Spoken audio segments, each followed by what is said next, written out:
광야를 지날 때 시험을 당할 때 어려운 순간에 인내하라.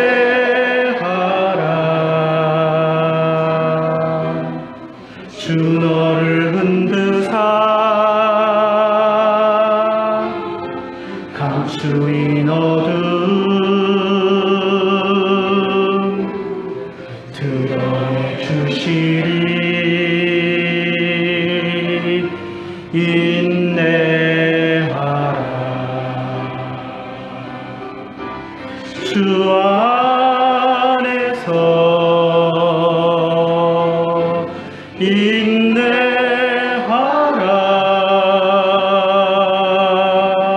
기뻐하고 감사하라. 주 내 방패 되사 그 선하심으로 늘 함께 하시며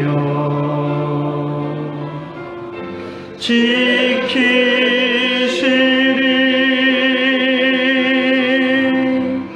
광야를 지날 때 시험을 당할 때 어려운 순간에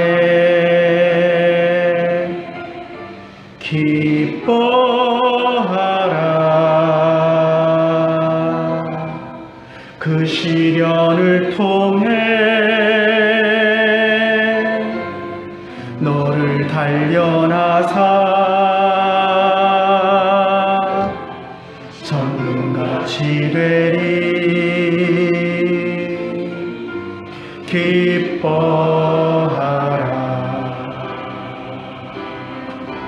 주 안에서 인내하라.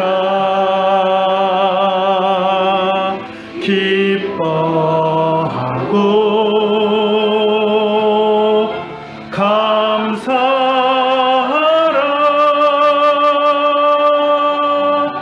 주 내 방패 되사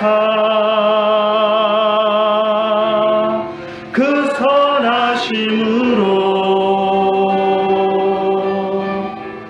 늘 함께 하시며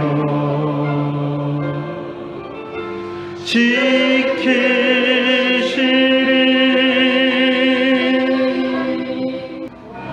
광야를 지날 때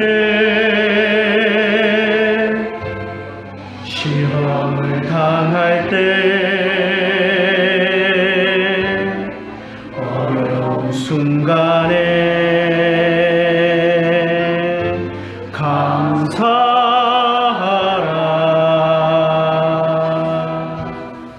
모든 일 합하여 선을 이루시며 승리케 하시리. 감사하라.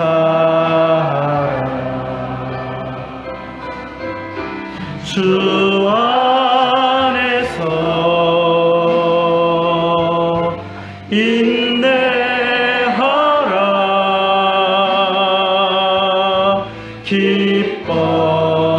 기뻐하고 감사하라. 주 내 방패 되사 그 선하심으로 늘 함께 하시며 지키시리.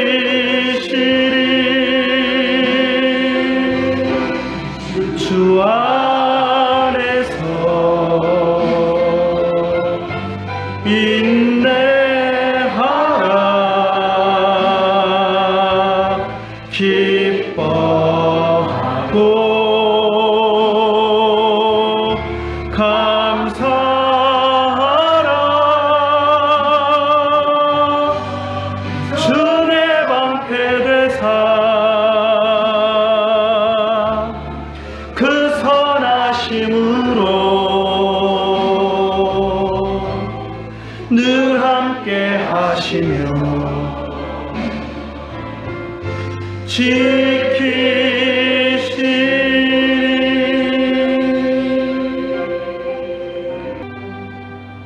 내 인생 여정 끝내요 강 건너 언덕 이를 때 하늘 문 향해 말하리 예수 인도하셨네 매일 발걸음마다 예수 인도하셨네 나의 무거운 죄짐을 모두 벗고 하는 말 예수 인도하셨네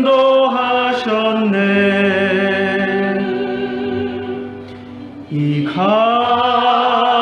가시밭길 인생을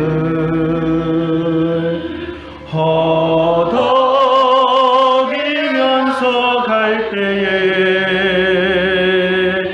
시험과 환난 많으나 예수 인도하셨네 매일 발걸음마다 예수 인도하셨네 나의 무거운 죄짐을 모두 벗고 하는 말 예수 인도하셨네 내 밟은 발걸음마다 주 예수 보살피시사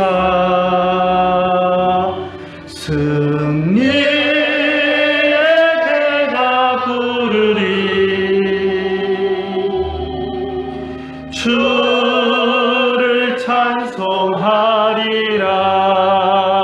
찬송하리라 매일 발걸음마다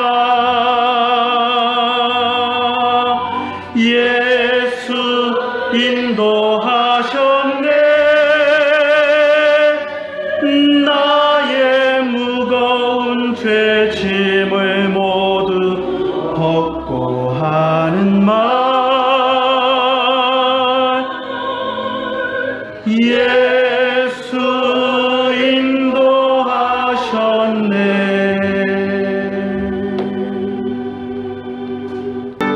지존하신 주님 이름 앞에 모두 무릎 꿇고 다 경배해 거룩하신 주님 보좌 앞에 엎드려 절하세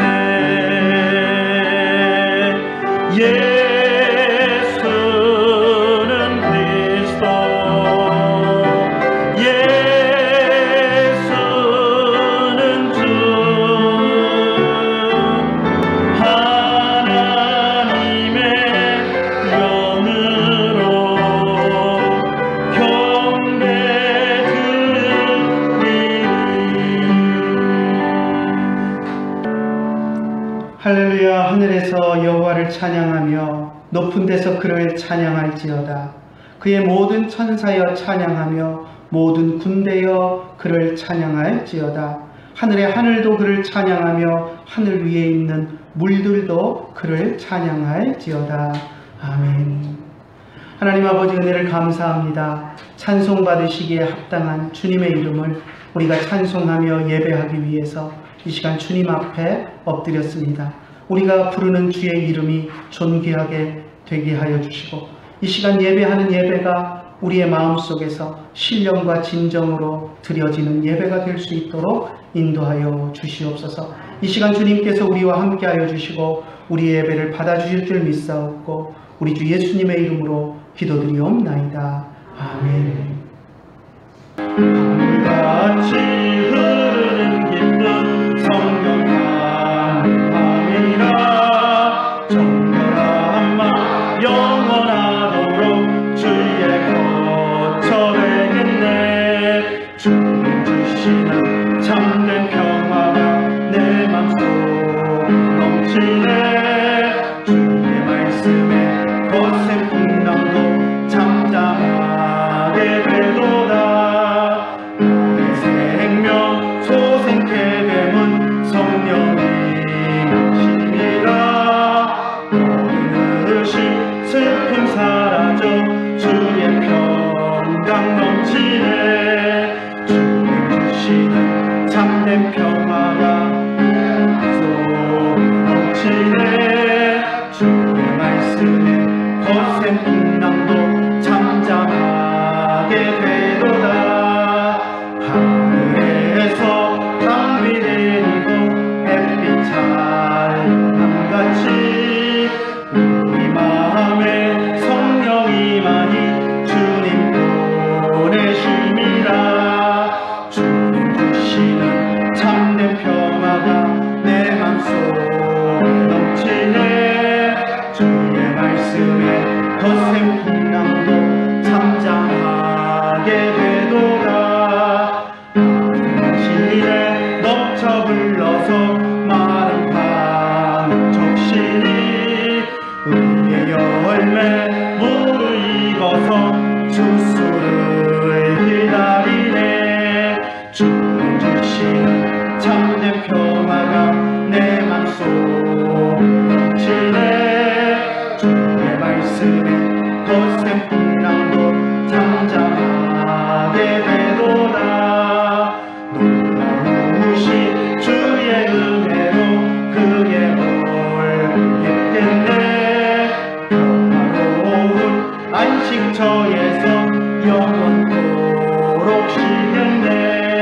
주님 주시는 참된 평화가 내 맘속 넘치네. 주의 말씀에 거센 풍랑도 잠잠하게 되도다.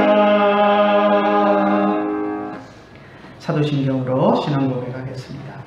전능하사 천지를 만드신 하나님 아버지를 내가 믿사오며 그 외아들 우리 주 예수 그리스도를 믿사오니 이는 성령으로 잉태하사 동정녀 마리아에게 나시고 본디오 빌라도에게 고난을 받으사 십자가에 못 박혀 죽으시고 장사한 지 사흘 만에 죽은 자 가운데서 다시 살아나시며 하늘에 오사 전능하신 하나님 우편에 앉아 계시다가 저리로서 산자와 죽은 자를 심판하러 오시리라.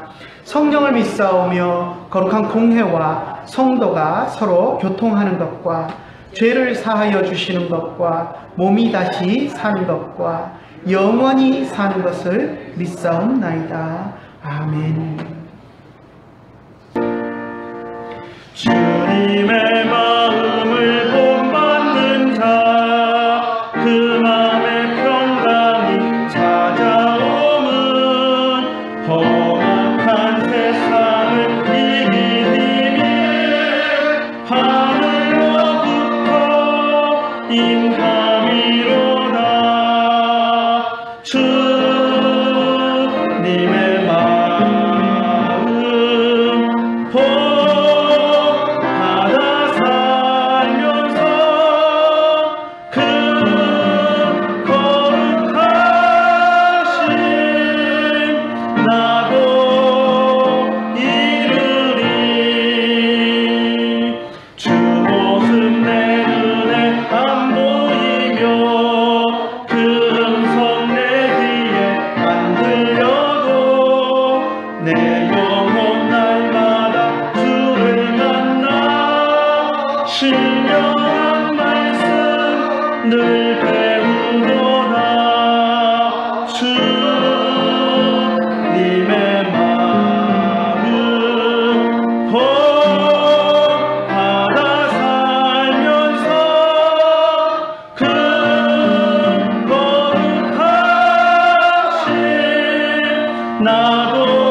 주님의 마음 봄 가득이라 주님의 마음 봄 받아 살면서 그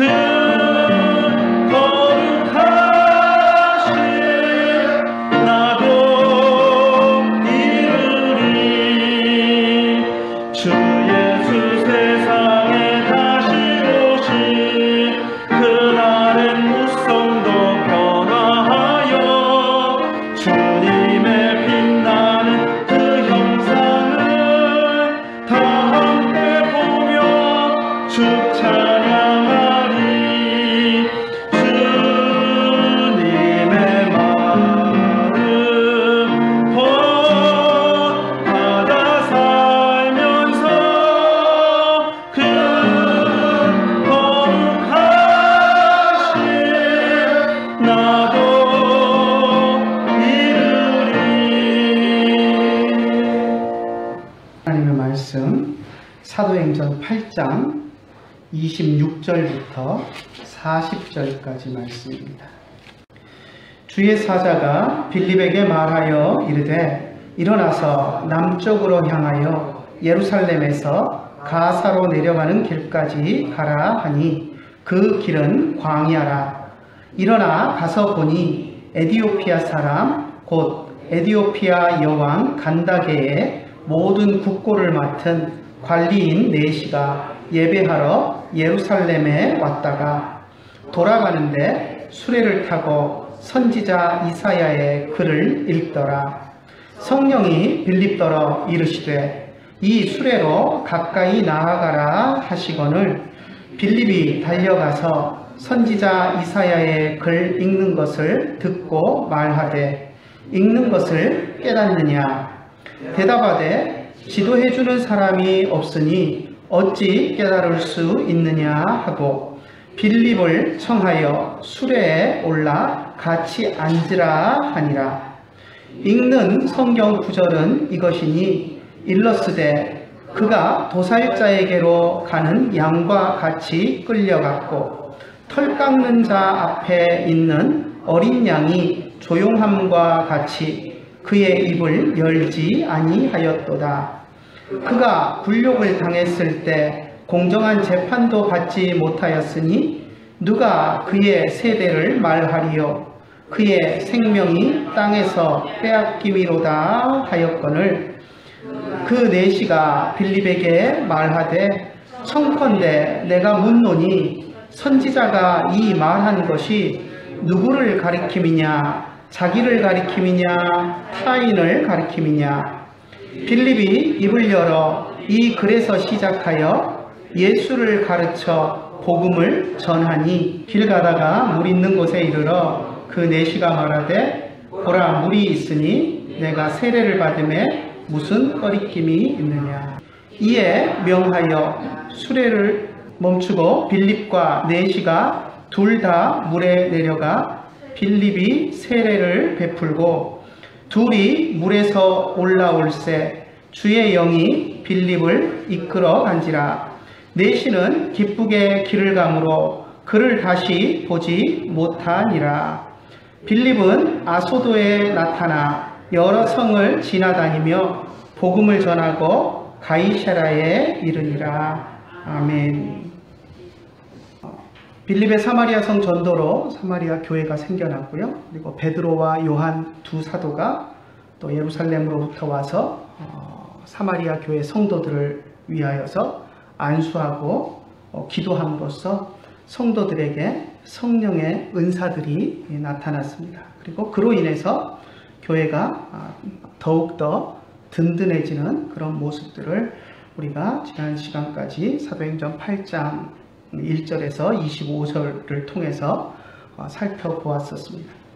자, 그런데 이렇게 빌립이 전도를 해서 세워진 사마리아 교회가 든든하게 자리를 잡아가고 있을 때 하나님께서 빌립에게 느닷없이 사마리아를 떠나서 광야로 가라라고 명령하셨습니다. 그래서 오늘 제가 설교 제목을 광야길로 가라 하신 주님이라고 제목을 붙여보았는데요. 다시 26절 한번 읽어볼까요? 광야로 가라고 명령하시는 주님의 말씀 한번 26절 한번 읽어봅시다. 주의 사자가 빌립에게 말하여 이르되 일어나서 남쪽으로 향하여 예루살렘에서 가사로 내려가는 길까지 가라 하니 그 길은 광야라.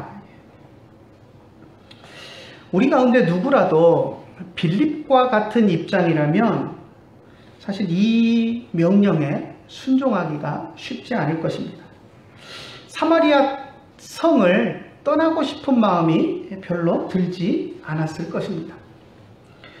자기가 전도를 열심히 해서 사마리아 성 사람들이 예수님을 믿었고 또 그 믿은 사람들로 인해서 사마리아 성에 교회가 생겨났고 또 더욱이 베드로와 요한 두 사도가 와서 그들을 위해서 기도해 주었을 때 그들이 성령도 받아서 성령의 은사들이 그들에게 나타나서 그들이 열정적으로 또 전도하며 생동감 있게 교회가 성장하고 있는 그런 상황이었는데 그곳을 떠나서 다른 곳으로 가고 싶은 사람이 어디 있겠습니까? 특히 빌립이 전도해서 세워놓은 교회이기 때문에 빌립은 그곳에 머물러 있으면 자연스럽게 교회가 성장해 가면서 그 교회 안에서 가장 존경받는 사람이 될 수 있는 그런 상황이었습니다. 결코 사마리아 성을 떠나고 싶지 않았을 것입니다. 그런데 성령이 빌립에게 사마리아 성을 떠나라 라고 말씀하셨습니다. 사마리아 성을 떠나서 멀리 예루살렘 저 남쪽에 있는 광야길로 가라 라고 말씀하셨습니다. 하나님께서 왜 빌립에게 광야로 가라고 하시는지 우리는 이해할 수 없습니다. 아마 빌립도 하나님의 이 갑작스러운 명령에 당혹스러웠을 것입니다. 예루살렘은 지금 극심한 핍박이 진행되고 있는 상황이고 그곳을 피해서 사마리아로 왔고 사마리아에서 전도해서 교회가 성장하고 있는데 느닷없이 성령이 예루살렘으로 다시 돌아가라. 그리고 예루살렘에서 가사로 내려가는 그 광야로 가라라고 말씀을 하셨습니다. 예루살렘이 핍박이 심한 상태였기 때문에 예루살렘을 통해서 가사로 내려가는 그 길로 간다는 것은 안전도 보장되지 않는 그런 일이었습니다. 그런데 예루살렘으로 올라갔다가 가사로 내려가는 광야길로 가라라는 것이 주님의 명령이었습니다. 이해가 되지 않았습니다. 하지만 빌립은 그것이 하나님의 명령이었기에 순종했습니다. 예루살렘에서 가사로 내려가는 광야길로 접어들었을 때 그제서야 빌립은 주님이 왜 자기를 그곳으로 보내셨는지를 깨달을 수 있었습니다. 27절과 28절 한번 같이 읽어볼까요? 일어나 가서 보니 에디오피아 사람 곧 에디오피아 여왕 간다게의 모든 국고를 맡은 관리인 네시가 예배하러 예루살렘에 왔다가 돌아가는데 수레를 타고 선지자 이사야의 글을 읽더라. 광야길에 아무도 없을 줄 알았는데 그 광야길에 에디오피아 여왕 간다게의 네시를 만났습니다. 빌립이 하나님의 말씀에 순종해서 광야길로 내려갔을 때 그 광야에서 에디오피아 사람을 만나고 그리고 나서 하나님이 이 사람 때문에 나를 이곳에 보내셨구나 하는 하나님의 뜻을 깨닫게 되었습니다. 사람이 살지 않는 광야 지역, 평소에는 지나다니는 사람도 없는 광야길에서 에디오피아 네시를 만난 것은 하나님의 계획하심 가운데 되어진 일이었습니다. 이것이 하나님께서 빌립을 광야로 보내신 이유였습니다. 하나님의 말씀과 성령의 인도하심 속에는 우리가 상상할 수 없는, 우리가 알 수 없는 큰 비전과 계획이 있다는 것을 우리가 보게 됩니다.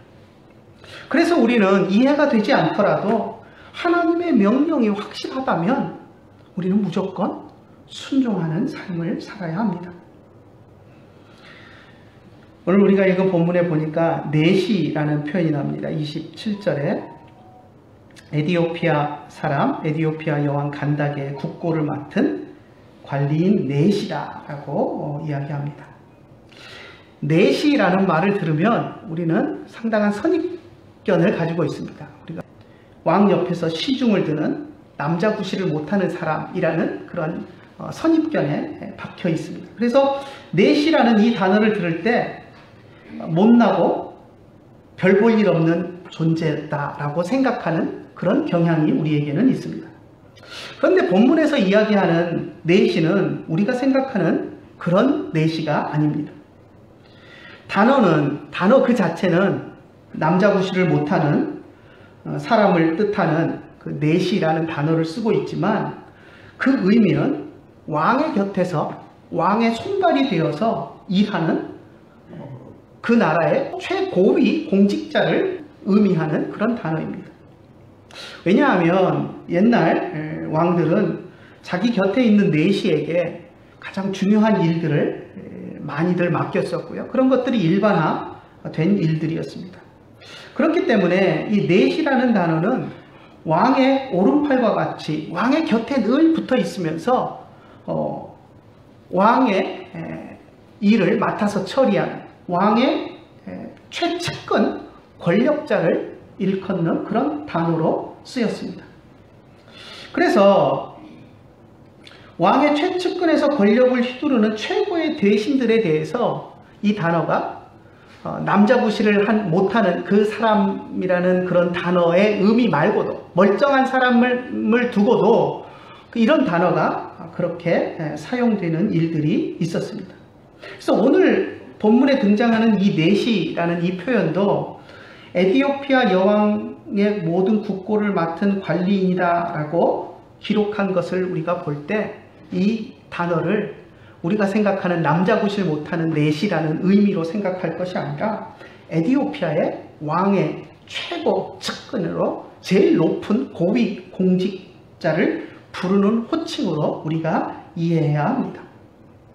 물론 이 사람이 지금 우리가 27절에 보니까 에디오피아 여왕 간다게를 모시는 사람이었다. 여왕을 섬기는 사람이었다라고 이야기하는 것으로 볼 때 여왕을 최측근에서 보위하는 사람이기 때문에 아마도 우리가 생각하는 것처럼 정말 남자 구실을 못하는 내시였을 가능성이 높은 건 사실입니다. 하지만 오늘 본문을 읽을 때 이 내시라는 단어를 우리가 접하면서 남자 구실을 못하느냐 하느냐 그것이 중요한 것이 아닙니다. 중요한 것은 왕의 최측근, 본문에도 보면 모든 국고를 맡은 관리, 그러니까 나라의 재정 모든 것을 책임지고 있는 그런 중요한 직무를 맡은 사람이다라는 것을 우리가 생각을 해야 합니다. 에디오피아의 이 고위 공직자였던 이 내시는 하나님을 공경하는 사람이었습니다. 여호와 하나님을 섬기는 사람이었습니다. 그래서 예루살렘에 왔다가 예루살렘에 와서 하나님을 예배하고 다시 자기 나라로 돌아가는 길이었습니다. 그래서 자기 나라로 돌아가기 위해서 예루살렘에서 가사로 내려가는 그 광야길을 수레를 타고 지나가고 있는 그런 상황이었습니다. 에디오피아 내시가 예루살렘에 하나님을 예배하러 왔다라는 이 말을 볼 때 우리는 두 가지 가능성을 생각해 볼 수 있습니다. 하나는 이 내시가 완전히 토종 에디오피아 사람인데 우연한 기회에 유대인들이 섬기는 하나님에 대해서 알고 하나님을 섬기는 사람이 되었을 가능성입니다. 우리가 생각할 때 동방박사들도 그렇지 않습니까? 동방박사도 페르시아 사람들로서 유대인들의 성경을 통해서 유대인들이 섬기는 하나님에 대해서 알게 되고 그리고 나서 성경을 통해서 하나님이 메시아를 보내실 것이다 라는 것을 알고 그것을 기다리고 있다가 하늘의 별의 징조를 보고 유대인의 왕으로 태어나실 이가 어디 있느냐라고 하면서 예루살렘에 와서 물으면서 예수님을 찾아서 경배했던 그 동방 박사들처럼 이 에디오피아 내시도 에디오피아 사람이지만 어떤 경로를 통해서든지 유대인들이 섬기는 하나님에 대해서 유대인의 성경을 구해서 읽으면서 하나님을 알고 하나님께 예배하기 위해서 또 예루살렘까지 찾아왔었던 것으로 우리가 생각할 수도 있습니다. 또 한 가지의 가능성은 그가 유대인이었을 가능성도 있습니다. 당시 유대인들이 세계 각지에 흩어져서 사는 사람들이 많이 있었기 때문에 에디오피아에 사는 유대인 중에 한 사람으로서 에디오피아 왕의 총애를 받아서 고위 공직에 오른 사람으로도 우리가 생각할 수 있습니다. 뭐 어떤 가능성이든 열려있는 가능성입니다. 그가 흩어진 유대인이든 아니면 에디오피아 토착민이든 상관없이 그는 에디오피아 최고위 간직자로서 예루살렘에 하나님을 예배하러 왔었고 지금 수레를 타고 다시 자기 나라로 돌아가는 그런 길이었습니다. 그가 돌아가는 길에서 또 수레 위에 앉아서 선지자 이사야의 글, 성경을 읽고 있는 것을 보면 그가 하나님을 알고자 하는 열심이 얼마나 간절했던 사람인가 하는 것을 우리가 알 수 있습니다. 여러분은 성경을 얼마나 읽으십니까? 에디오피아 내시만큼 성경을 읽고 그 성경을 알고자 하는 그런 갈망을 여러분은 갖고 계십니까? 우리가 그런 점은 좀 본받아야 합니다. 예전에는 지하철을 타고 다니다 보면 성경책을 읽고 있는 사람들을 더러 볼 수가 있었습니다. 근데 요즘은 지하철을 타보면 성경책 읽고 있는 사람은 고사하고 책을 읽고 있는 사람도 찾아보기가 힘든 것 같아요. 전부 다 핸드폰만 쳐다보고 있고 게임을 하고 있고 핸드폰으로 무슨 드라마 보고 있고 이런 사람이 태반이지 성경책을 읽고 있는 사람을 찾아볼 수가 없습니다. 또 어떤 사람들은 버스에서 책을 읽으면 뭐 눈이 나빠진다 이러면서 읽지 말라고 하는 사람도 있지만 흔들리는 수레 안에서 그 성경을 읽으면 얼마나 눈 나빠질 가능성은 더 크지 않겠습니까? 오늘날 차들은 흔들림이 미세하지만 소달구지 같은 그 수레를 타고 가면서 그 흔들리는 속에서 책을 본다, 성경책을 본다라는 것은 참 쉽지 않은 일입니다. 그런데도 불구하고 그 덜그덕거리는 수레 안에서 성경을 읽고 그것을 깨닫기 위해서 고민하고 있는 이 내시의 모습을 보면 그가 하나님을 알고자 하는 그 열심이 얼마나 간절했는가 하는 것을 우리가 생각할 수 있습니다. 그리고 그 간절함에 대해서 우리들도 본받아야 합니다. 그가 읽고 있었던 성경은 이사야서 말씀이었습니다. 오늘 우리가 읽은 본문의 그 내용이 32절, 33절에 소개가 되는데요. 한번 같이 읽어볼까요? 읽는 구절은, 성경 구절은 이것이니 일러스되 그가 도살자에게로 가는 양과 같이 끌려갔고 털 깎는 자 앞에 있는 어린 양이 조용함과 같이 그의 입을 열지 아니하였도다. 그가 굴욕을 당했을 때 공정한 재판도 받지 못하였으니 누가 그의 세대를 말하리요? 그의 생명이 땅에서 빼앗김이로다 하였거늘. 이것이 그가 읽은 이사야서의 내용을 누가가 지금 사도행전을 기록하면서 기록해 넣은 것입니다. 성령의 명령으로 에디오피아 내시의 수레에 가까이 가서 그 모습을 보았던 빌립이 그에게 다가가서 물었습니다. 뭐라고 물었습니까? 30절에 보면 읽는 것을 깨닫느냐라고 물었습니다. 그러자 31절에 에디오피아 내시가 뭐라고 대답하냐면 지도해주는 사람이 없으니 어찌 깨달을 수 있겠느냐라고 하면서 도리어 반문했습니다. 그리고 빌립에게 수레에 올라와서 자기 옆자리에 앉으라라고 청했습니다. 아마도 딱 보니 빌립은 유대인으로 보이고 그러니 유대인으로 자랐으면 성경에 대해서 잘 알겠구나 싶었던 것 같습니다. 그래서 가는 길에 수레에 앉아서 나와 함께 내가 읽은 이 구절 내가 도대체 이해하지 못하겠는데 도대체 무슨 의미가 있는지 이 성경 말씀에 대해서 함께 토론해보자 하는 그런 생각을 가지고 빌립더러 수레에 올라와서 앉으라 라고 청했습니다. 그리고 성경 구절을 읽어주면서 그에게 묻습니다. 34절 한번 볼까요? 뭐라고 물었는지. 자, 그 내시가 빌립에게 말하되 청컨대 내가 묻노니 선지자가 말한 것이 누구를 가리킴이냐? 자기를 가리킴이냐? 타인을 가리킴이냐? 지금 이사야 글을 읽고 있는데 이사야 선지자가 말한 이 내용이 누구에 대한 것이냐라는 것을 물었습니다.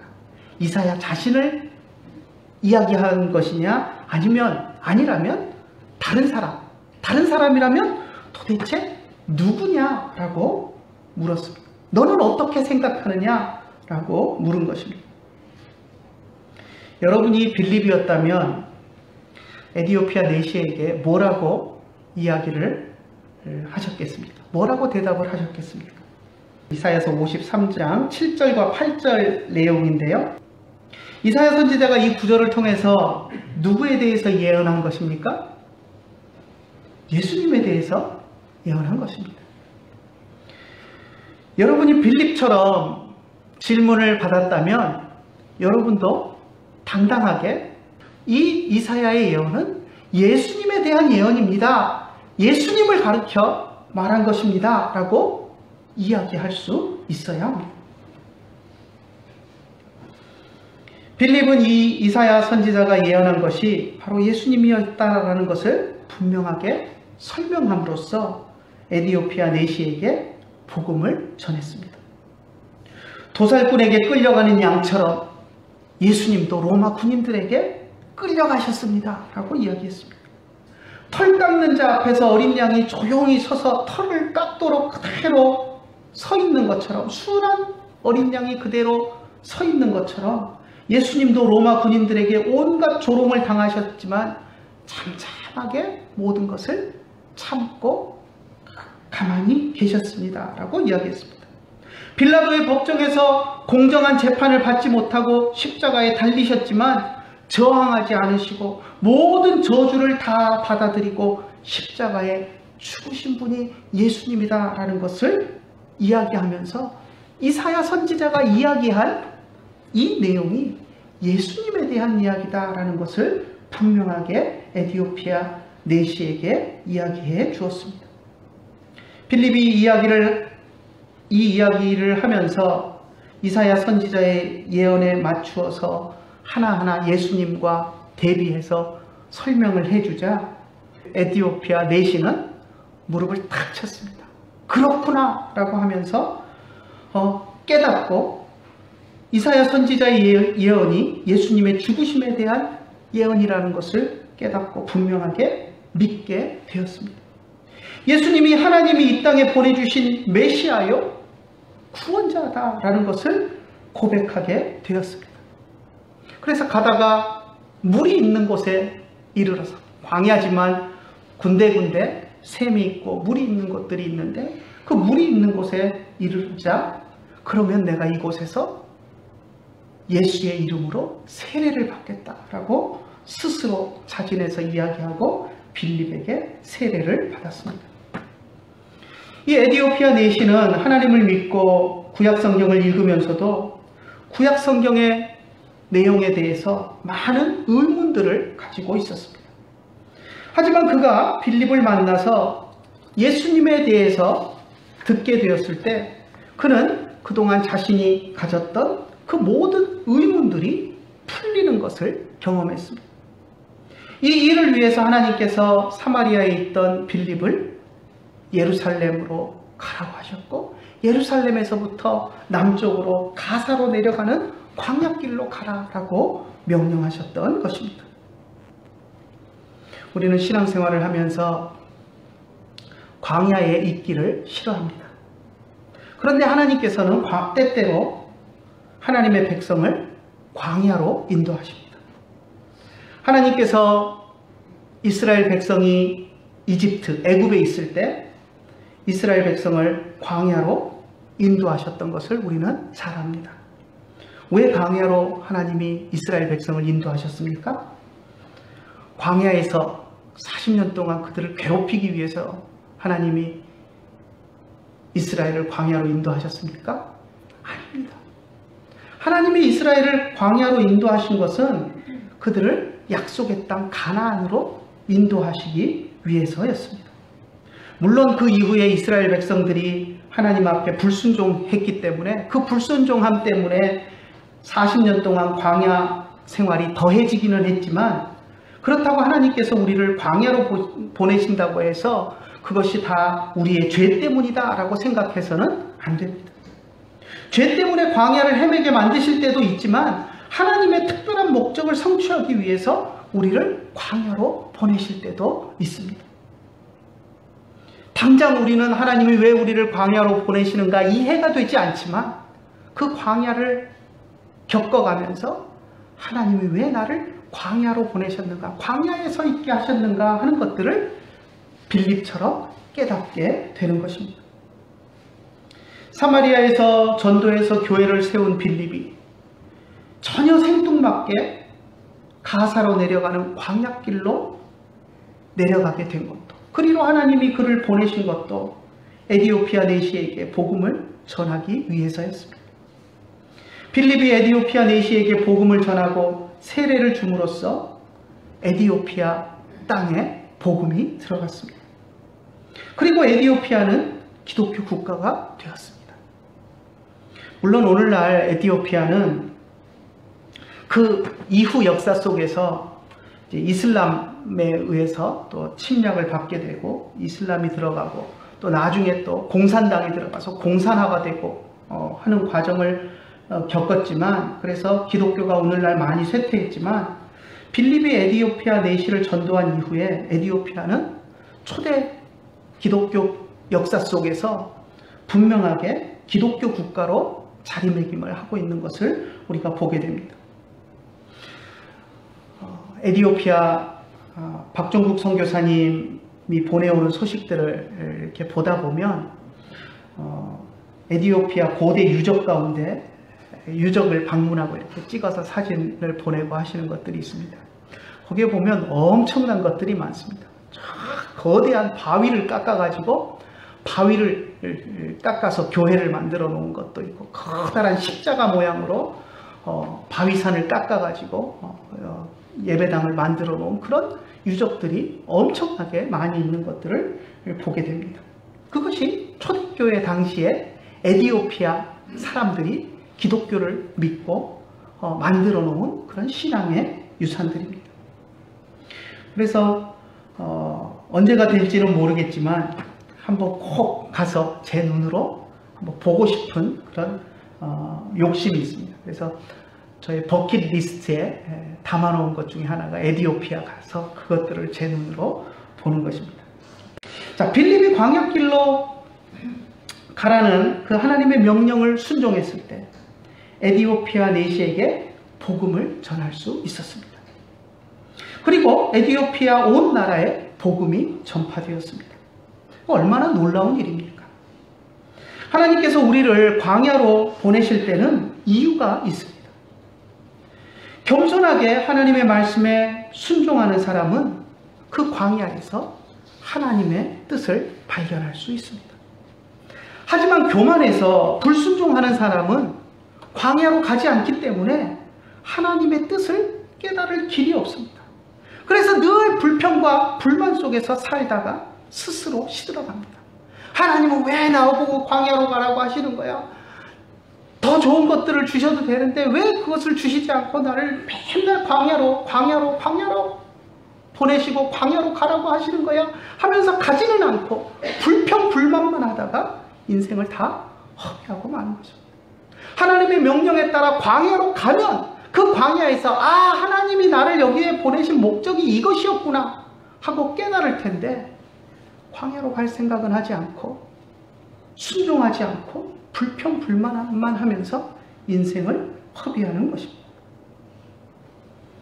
이스라엘 가보면 광야 땅에 수도 파이프를 매설해서 물을 공급하고 그래서 멋진 농장을 만들어 놓은 것들을 보게 됩니다. 옆에는 분명히 똑같은 땅이고 옆에는 완전히 메마른 허허벌판 광야인데 또 한쪽 편에는 대추야자가 아주 무성하게 군락을 이루고 자라는 것을 보게 됩니다. 똑같은 땅으로 보이는데 왜 저렇지라고 하면 잘 자라는 쪽은 밑에 수도 라인을 설치를 해서 물을 공급해서 그렇게 이스라엘 사람들이 키워놓은 것입니다. 관광객들이 그것을 보면서 놀랍니다. 광야에 어떻게 이런 일이 있을 수 있을까? 와, 놀랍다라고 이야기를 합니다. 그러면 이스라엘 사람들은 뭐라고 이야기합니까? 우리는 관광간 우리는 보고 와, 놀랍다라고 이야기를 하지만 광야에 어찌 이런 일이 하고 이야기하지만 이스라엘 사람들은 이 땅은 광야가 아니라 하나님이 주신 젖과 꿀이 흐르는 땅입니다 라고 이야기합니다. 가나안 땅이 젖과 꿀이 흐르는 땅인 것은 그 땅이 엄청난 좋은 토양을 가지고 있어서가 아닙니다. 기후가 좋아서 식물들이 잘 자라는 땅이어서가 아닙니다. 그 땅이 젖과 꿀이 흐르는 땅인 이유는 하나님이 약속의 땅으로 주신 땅이기 때문입니다. 지금 하나님께서 나를 광야로 내몰고 있다라고 생각하시는 분이 혹시 계십니까? 우리가 인생을 살면서 여러 가지 실패하고 어려운 일을 당할 때 그런 생각들을 많이 합니다. 사업에 실패할 때, 결혼에 실패했을 때, 학업에 실패했을 때, 몸이 병들고 지치고 힘들 때, 사람들로부터 내가 버림받았다라고 생각하고 외롭다라고 느낄 때 우리는 광야에 하나님이 나를 던져놓으셨다. 하나님이 나를 광야로 보내셨다라고 하면서 광야를 경험합니다. 어리석은 사람들에게는 그 광야가 절망의 장소가 됩니다. 하지만 하나님의 사람들에게는 그 광야가 때로는 훈련의 장소가 되고 때로는 하나님이 주시는 사명을 발견하는 장소가 되고 때로는 하나님의 놀라운 기적과 축복을 경험하는 장소가 됩니다. 눈에 보기에 좋냐 나쁘냐가 우리의 인생의 성공의 조건이 되는 것은 결코 아닙니다. 그것이 하나님이 주신 것이냐 아니냐가 우리 인생의 성공의 조건이 되는 것입니다. 결코 우리 눈에 보기에 좋으냐 나쁘냐 그것이 우리의 인생을 결정하지 않습니다. 아무리 우리 눈에 좋아 보이는 것이라고 해도 그것이 하나님이 주시지 않은 것이라면, 하나님이 주신 것이 아니라면 그것은 결국 독이 되고 우리의 인생을 좀먹게 되고 합니다. 하지만 반대로 아무리 좋아 보이지 않는 것도 아무리 나빠 보이는 것도 하나님이 우리에게 주신 것은 결국 우리에게 복이 되고 우리의 삶을 윤택하게 하는 것이 됩니다. 하나님께서 여러분에게 어디로 가라라고 말씀하시는지 귀를 기울이시기를 주의 이름으로 축원합니다. 하나님께서 여러분에게 무엇을 바라고 계시는지 귀를 기울이시는 여러분들이 되시기를 간절히 부탁을 드립니다. 우리 모두는 하나님의 군사들입니다. 하나님 나라를 위해서 하나님이 보내시는 곳에 가야 합니다. 군대 가면 보직에 따라 다양한 군인들이 있습니다. 군인이라고 여러분 다 총만 쏠 것 같습니까? 그렇지 않습니다. 총을 쏘는 군인도 있습니다. 그런데 총은 옆에다 세워놓고 행정반에선 펜대만 굴리는 행정병들도 있습니다. 얼마 전에 우연히 TV에서 나오는 미드웨이라는 영화를 잠깐 보았었습니다. 우리가 잘 아는 일본이 진주만을 폭격한 그 이후에 이제 하와이에서 좀 더 떨어진 그 미드웨이라는 곳을 일본이 점령하려는 것을 이제 온갖 그 정보를 취합한 그 장교들이 무선 전신되는 것을 막 이제 쪼가리로 듣고 그것을 다 취합해가지고 일본이 뭘 목표로 하고 있는지를 이제 알아내서 이제 전략을 세우고 해서 결국 그 미드웨이에서 남은 전력을 다 쏟아 부어가지고 일본을 격파하는 뭐 그런 내용의 영화인데요. 그렇게 비행기를 타고 가서 폭격하고 싸우다가 전사하는 그런 군인들도 있지만, 또 저 뒤에서는 그들에게 정확한 정보를 주어서 전쟁에서 승리할 수 있도록 계속 리시버를 끼고 적의 그 무선을 도청을 해서 그것의 의미가 무엇인지 서로 그걸 찾아내고 하는, 그것만 앉아서 하는 정보부대도 있는 것들을 보았습니다. 총을 쏘는 군인도 있고, 정보를 그렇게 모으는 군인도 있고, 포병은 또 포를 쏘죠. 포를 쏘는 군인도 있고, 또 운전병도 있습니다. 취사병도 있습니다. 그 취사병은 밤하는 일이 자기의 주어진 일입니다. 군대 가서 밤만 하다가 오기도 합니다. 그렇다고 나는 또 군인인데 나도 총 좀 쏘게 해줘 라고 하면서 밥하는 일을 내 팩에 치쳐주고, 밥하는 일은 중요하지 않은 일이야, 전쟁에는 총을 쏘는 게 중요해 하고 밥하는 일을 내 팽개 치고 총을 쏘러 가면 어떻게 됩니까? 다른 군인들은 밥을 못 먹이면 전쟁에서 이길 수가 없습니다. 각자 맡은 곳에서, 그것이 밥을 하는 일이 됐건, 뭐 총을 쏘는 일이 됐건, 대포를 쏘는 일이 됐건, 비행기를 타고 가서 공습을 하는 일이 됐건, 어느 일이 더 중요하고 어느 일이 덜 중요하고 한 것은 없습니다. 각자 임무에 충실해서 맡겨진 일에 충실할 때 그것이 조화를 이루어서 전쟁에서 승리하게 되는 것입니다. 우리도 하나님의 군사들로서 하나님이 우리에게 맡기신 일들이 있습니다. 때로는 볼 때 취사병처럼 군인이 무슨 밥하는 게 뭐야 하고 하찮게 보이는 일일 수도 있습니다. 하지만 결코 하찮지 않습니다. 하나님이 우리에게 맡기시는 일이 무엇이든 하나님 나라를 위해서 우리를 보내시는 그곳에서 우리에게 맡겨주시는 그 일들을 열심으로 감당하는 주의 군병들이 되시기를 간절히 축원합니다. 기도하겠습니다. 하나님 아버지, 은혜를 감사합니다. 오늘 하나님께서 빌립을 예루살렘 남쪽 가사로 내려가는 광야길로 보내시는 모습을 우리가 보았습니다.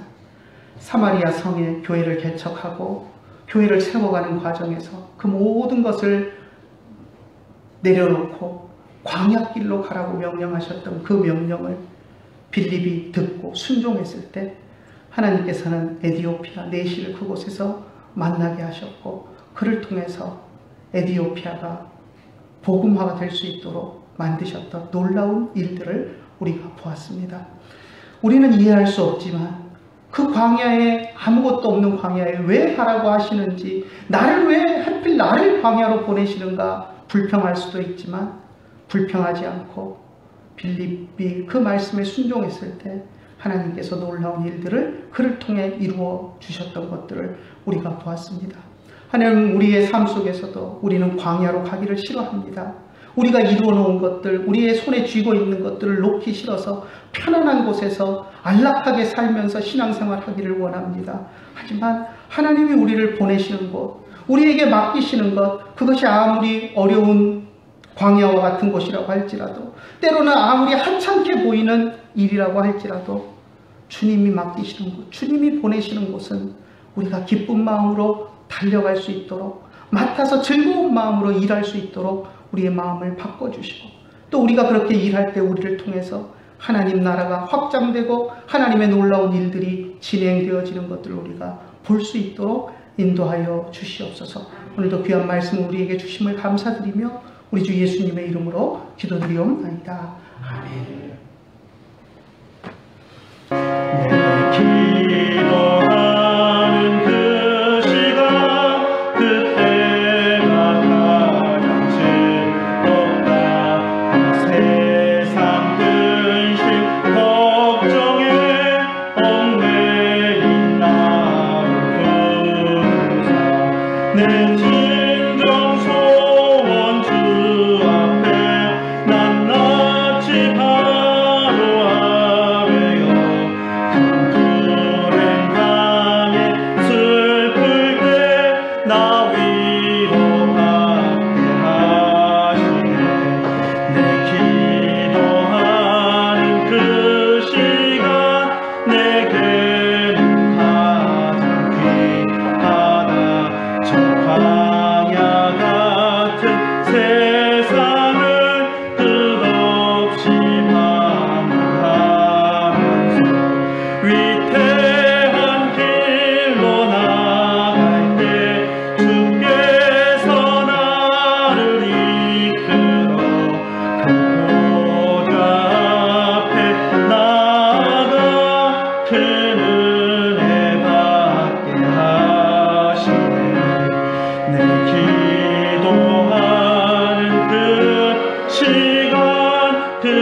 베아타 샬롬, 우베이트카 샬롬, 베콜 아쉐르 레카 샬롬.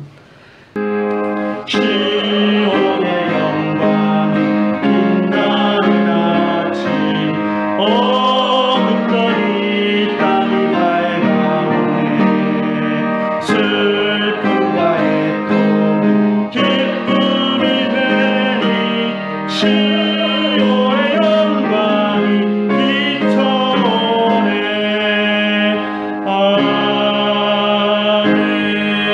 아멘. 기도하겠습니다.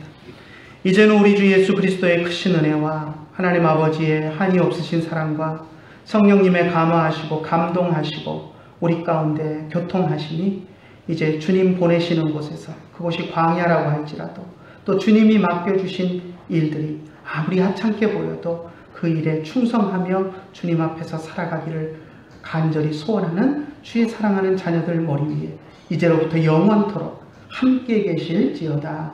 아멘.